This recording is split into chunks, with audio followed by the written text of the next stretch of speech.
de Luc chapitre 18, les versets 1 à 8. Il s'agit d'une parabole. Et la parabole, c'est un récit fictif. Ça veut dire qu'une histoire qu'on raconte, et après on sort de cette histoire parce qu'il y a une seule leçon qu'il faut garder. Et dans cette parabole de Jésus, nous avons la leçon d'entrée de jeu, où il est dit qu'il adressa une parole pour montrer qu'il faut toujours prier. Il faut toujours prier. Pour montrer qu'il faut toujours prier et ne point se relâcher.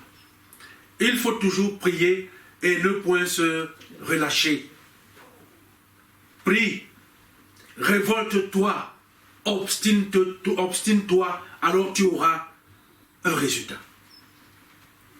Prie, révolte-toi, obstine-toi, alors tu auras un résultat. Voilà le thème que moi je vous propose, bien-aimés, pour le partage de ce jour.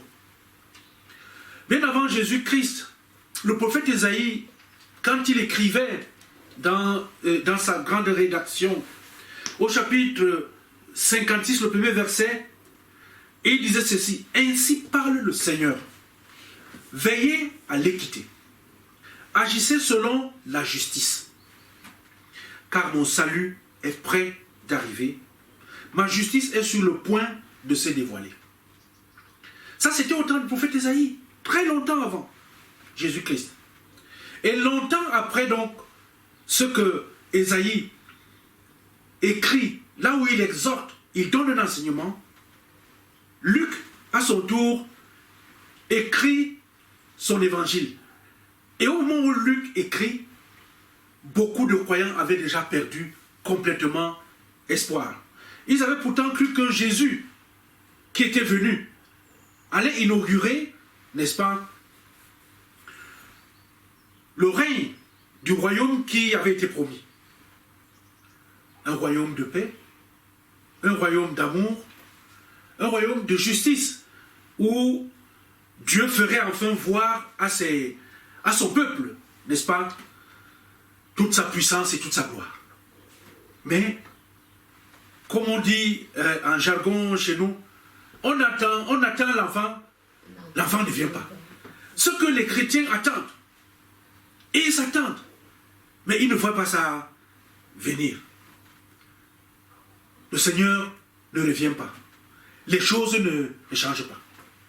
Alors, la question est de savoir pourquoi est-ce que Dieu laissait-il attendre de la sorte?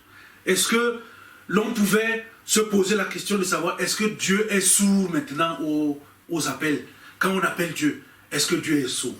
Eh bien, lorsqu'on revient dans l'histoire qui vient d'être lue, on a tendance à se retrouver un peu dans cette histoire parce que cette histoire, Jésus la raconte pour montrer que nous ne devons jamais perdre espoir. Il ne faut jamais perdre espoir. Et nous prenons l'histoire, n'est-ce pas, qui raconte celle d'un juge avec une veuve. Déjà, quand on dit un juge, on voit une veuve, on voit déjà toute la différence. Une femme qui est veuve, qui n'a plus son mari, et l'autre côté un juge. Bien-aimé dans le Seigneur, le juge est fait pour rendre la justice. Le juge est fait pour garantir que les relations entre les hommes soient des relations justes. Tu ne me dépasses pas, je ne te dépasse pas.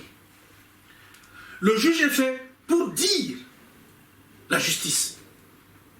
Lorsqu'il y a injustice.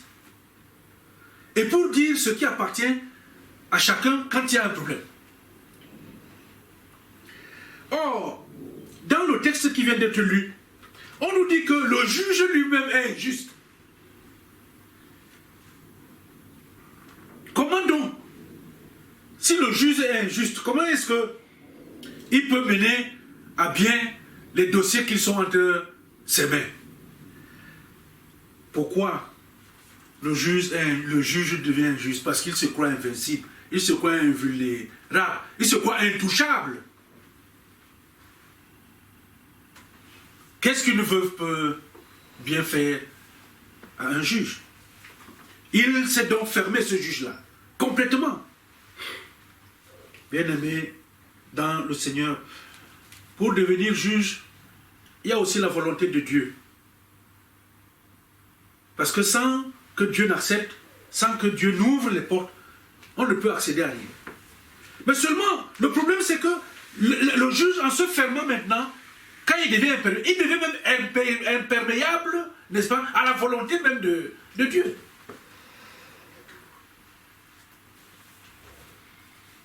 Tu n'affligeras point la veuve. Ça veut dire que c'est quelqu'un qui est juge. Tu es juge là, sur le peuple de Dieu. Mais tu sais que Dieu dit, tu n'affligeras point la veuve. Parce que c'est des personnes, c'est des catégories qui sont protégées par Dieu. On ne touche pas la veuve, on ne touche pas l'orphelin. Parce que Dieu entend leur cri. Là où nous avons des oreilles dures, le Seigneur entend les cris qui viennent de chez les orphelins, qui viennent de chez les veuves. Dieu dit que tu ne commettras pas d'iniquité dans tes jugements. Ça veut dire qu'il faut être équitable. Lorsqu'un problème arrive, il faut être équitable. Mais bien aimé dans le Seigneur, tout ceci, notre juge dans notre texte, lui, il ne s'en occupe. Parce qu'on dit pendant, la femme lui dit, fais-moi justice de ma partie avec elle. Donc c'est une femme qui avait un problème. Elle vient pour voir le juge, que voilà, je suis en conflit, j'ai un problème avec telle personne. Si je veux qu'on me rende justice. Le juge n'examine même pas. Il refuse. Ça veut dire que ta parole même, ce que tu as comme élément, il n'en veut même pas. Et il refuse. Bien-aimé, et ceci pendant très longtemps. Parce que le texte nous dit que ça se fait pendant très longtemps. Cela se faisait. Bien-aimé dans le Seigneur, dans l'église, un pasteur, c'est un juge. Le pasteur est un juge. Un ancien d'église, c'est un juge. Dans notre église, l'église précédente Cameroun, tout ce qu'on nous appelle les anciens, nous sommes les elders, les anciens, les marmitons, c'est nous. Nous sommes des juges. Parce que quand nous nous mettons en session, nous jugeons. Quand nous mettons au niveau du consistoire, on juge. On va au synode, on juge. On va à l'assemblée, on juge. Mais ce qui se passe dans notre église, c'est que les cris des chrétiens ne sont plus entendus.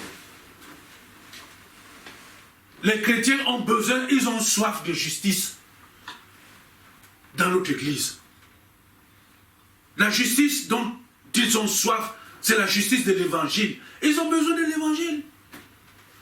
Ils ont besoin que les pasteurs et les anciens d'église leur permettent, n'est-ce pas, d'être heureux dans la parole, de vivre la parole dans la joie.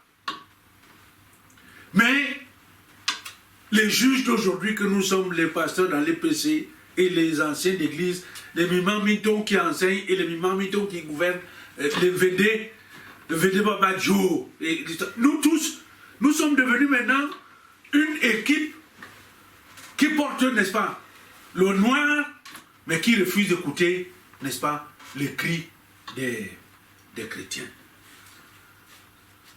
Bien-aimés dans le Seigneur, les chrétiens ont besoin de se nourrir parce qu'ils ont des blessures au quotidien dans la vie et ils ont des problèmes.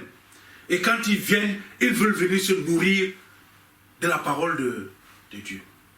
Mais les pasteurs et les anciens d'église ferment, n'est-ce pas, les portes. Ils ne veulent pas permettre, ils ne veulent pas laisser l'accès, n'est-ce pas, à ces cris. Une veuve, à l'époque de Jésus, même aujourd'hui, une veuve, c'est une personne qui est démunie, une personne qui est fragilisée. Sa vie s'est arrêtée parce que quand une femme perd son mari, elle perd le soutien qu'elle avait. Elle se retrouve seule. Et la bataille de la vie, il nous faut beaucoup de secours pour pouvoir, n'est-ce pas, avancer. Alors, une femme comme celle-là, qui n'avait pratiquement aucune chance, elle devait faire quoi? Elle s'en va auprès du juge. Elle s'approche. Je n'en peux plus. vraiment, dans la situation où je suis, j'ai même été, j'ai une personne qui me dérange. Seigneur, monsieur le juge, s'il vous plaît, le juge ne veut même pas l'écouter. Bien-aimés dans le Seigneur, le texte nous dit que cette femme veuve, elle s'est révoltée. Elle s'est révoltée.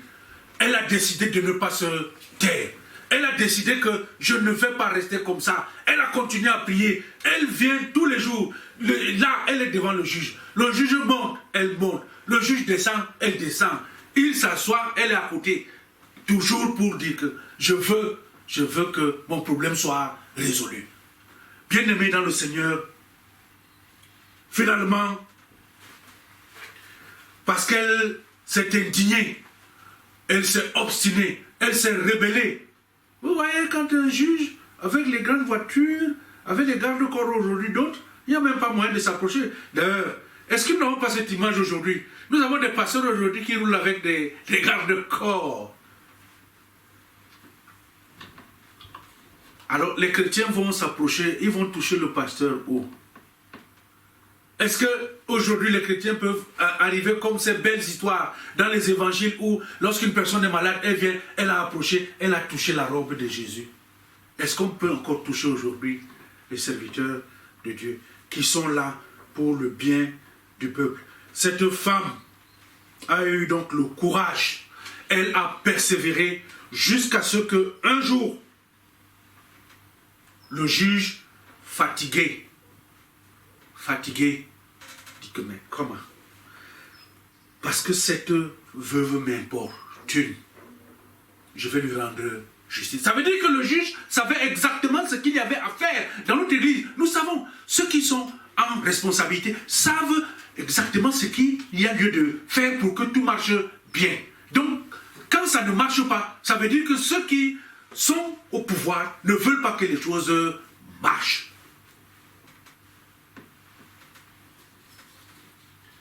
Bien-aimés dans le Seigneur, l'évangile de ce matin nous donne une veuve comme un modèle de foi. C'est une veuve qui conteste, elle proteste, elle se révolte contre son malheur. Et elle devient forte dans sa faiblesse. Elle a triomphé parce qu'elle a eu beaucoup de courage. Elle n'a pas cessé d'aller au combat.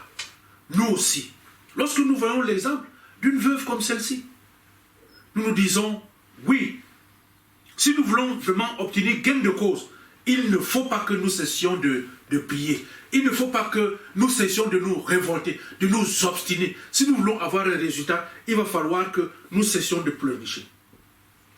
Parce qu'il y a aussi aujourd'hui, bien aimé dans le Seigneur, des personnes qui sont devenues des professionnels des pleurs. Ça veut dire, pour toujours, la personne pleure. Même là où elle peut faire quelque chose, elle pleure. Dans la vie, si on ne se bat pas, on ne peut rien avoir. On veut du travail, il faut se battre. On veut un logement, il faut se battre. On veut quelque chose. Dans tout, dans la vie, on est obligé de se battre. Dans ce monde, ce n'est que ceux qui vivent, qui luttent. Lorsqu'on cesse de lutter, ça veut dire qu'on est mort.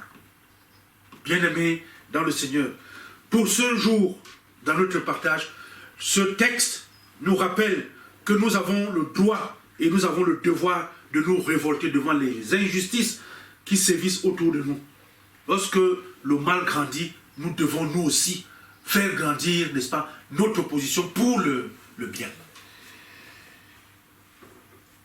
Prie, révolte-toi, obstine-toi. C'est alors à ce moment-là que tu auras un résultat. Restons dans la confiance que le Seigneur agit et il opère pour nous au quotidien. Mais pour cela, il faut que nous allions vers lui. Bien-aimés dans le Seigneur, que le Seigneur même bénisse le partage de sa parole de ce jour et surtout que nous restions des personnes persévérantes dans la prière. Alors le Seigneur nous exaucera. Amen. Prions le Seigneur.